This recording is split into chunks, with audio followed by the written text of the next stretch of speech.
Today, Russia evacuates thousands more people as Ukraine says it's advancing.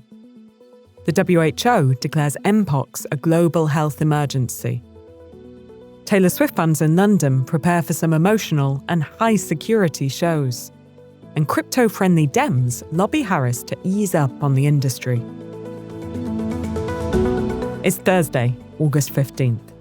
This is Reuters World News, bringing you everything you need to know from the front lines in 10 minutes every weekday. I'm Tara Oakes in Liverpool.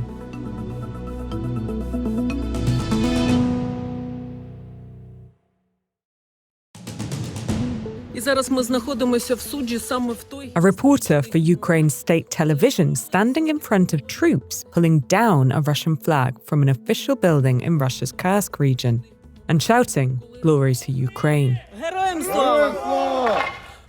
It says the video from Sudza was filmed on Wednesday and also shows burnt-out military vehicles in the surrounding area.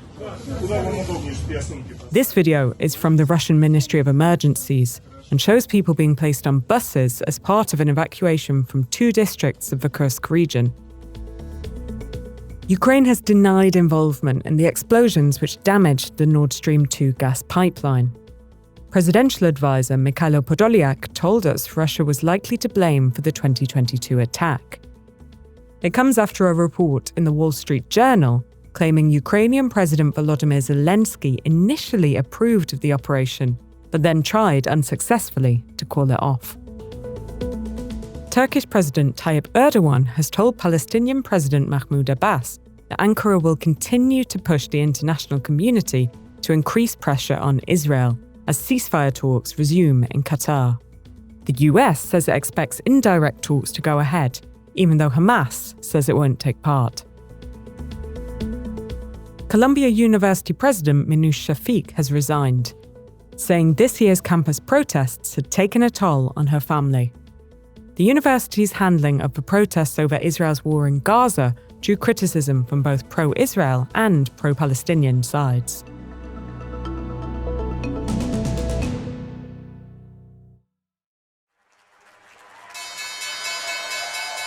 Our regular markets expert and Econ World host Carmel Crimmins is still on her summer vacation.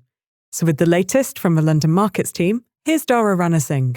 The big focus really remains on what the US Federal Reserve will do in terms of the scale and speed of rate cuts. Today, we've got the US retail sales number. It's quite a big economic indicator. We're focused so much on whether we could get a bigger rate cut in September than markets are expecting. The focus is on whether that data comes in weaker or stronger than expected. And clearly, if it's a weak number, then that could renew concerns about US recession risks and therefore a bigger rate cut from the Fed in September. It's clear that a coordinated international response is essential to stop these outbreaks and save lives. World Health Organization Director General Tedros Adhanom Ghebreyesus declaring mpox a global public health emergency for the second time in 2 years. More than 17,000 suspected mpox cases and over 500 deaths have been reported on the African continent so far this year, a 160% increase in cases compared to the same period last year, officials have said. Jennifer Rigby is our global health correspondent.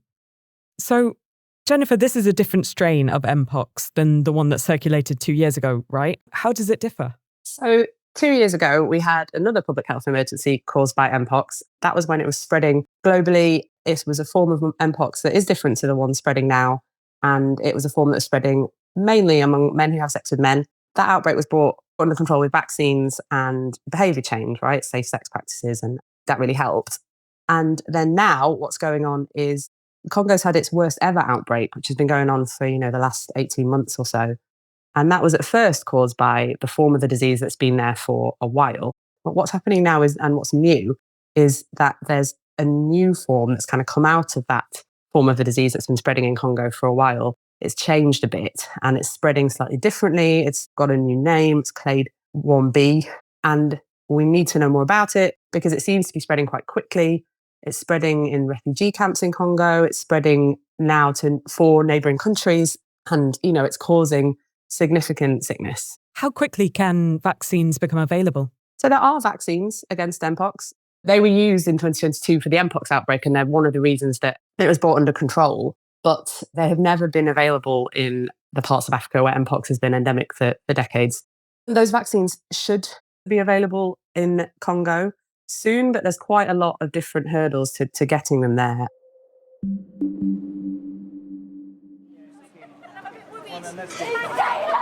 London, and excited fans taking pictures on the steps of Wembley Stadium that feature a giant painting of Taylor Swift. Thursday is the first of 5 nights back there for her Eras tour. They're Swift's first shows since her Vienna dates were cancelled when an Islamic State-inspired attack was foiled. As much as I'm sure security's ramped up and things, it does make you a little bit on edge. Bianca's travelled from Wales and is just one of 90,000 that will be inside the stadium. British police say there's nothing to indicate that events in Vienna will impact the Wembley shows. But security is tight. And Don Eriksson, CEO of the Security Industry Association, says police and security teams will be on high alert. It's also outside is right. So as you know from attending concerts, you have people lining up for hours, right? And it's protecting those crowds as well. So expanding the perimeter. Swift's return to the UK is set to be an emotional one. 3 young children were killed at a Taylor Swift-inspired dance class in Northern England late last month. At the time, she said she was completely in shock over the loss of life and innocence. The singer has not yet commented on the cancelled Vienna dates. But anticipation for tonight is high. Francesca is from Malta and has been making friends ahead of the shows. Her songs, they touch our hearts. We've made so many great memories together. We make Taylor Swift parties together. We made our friendship bracelets together. She brought us together. There you go. Fans without tickets are asked to stay away, though. The so-called tailgating, gathering outside a venue without a ticket, has been discouraged. Entry and showtimes have also been changed since last week. A group of pro-crypto Democrats, including billionaire Mark Cuban and Congressman Adam Schiff, are calling on Kamala Harris to reset the Democratic Party's policy on digital assets. Harris has yet to lay out her crypto vision, but on Wednesday, a new group, Crypto for Harris, convened its first virtual town hall to discuss ways to support her campaign, while also urging Harris to end the administration's crackdown on the industry. Reporter Hannah Lang covers financial technology. So the crypto industry as a whole has been frustrated and upset with the approach the Biden administration has taken to crypto regulation, which they see as really marked by the Security and Exchange Commission's multiple lawsuits against crypto companies. You have the SEC alleging that a lot of crypto tokens are securities and should be registered as such, which the industry very much disagrees with. Where does crypto fit in the political landscape? Does it have any kind of partisan lean? Up until now, crypto hasn't really been a political issue, and we haven't really seen it on a presidential scale. So it's still kind of at the beginning stages. We've seen a lot of the crypto community be very enthused by former President Trump's promises to the crypto world. And I think a lot of Democrats who are working in the crypto space or who have worked in politics before are really eager to demonstrate that. But you do have critics like Senator Elizabeth Warren who see crypto as a tool for corruption.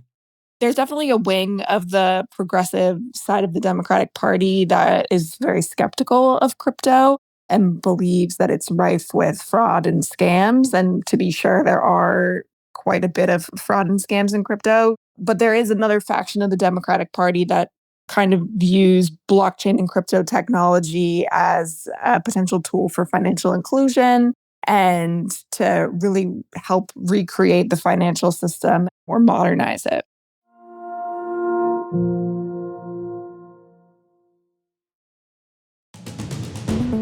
Our recommended read today is a story of great heft. How the 6-ton altar stone at Britain's Neolithic Stonehenge was transported over 400 miles to become part of the ancient wonder.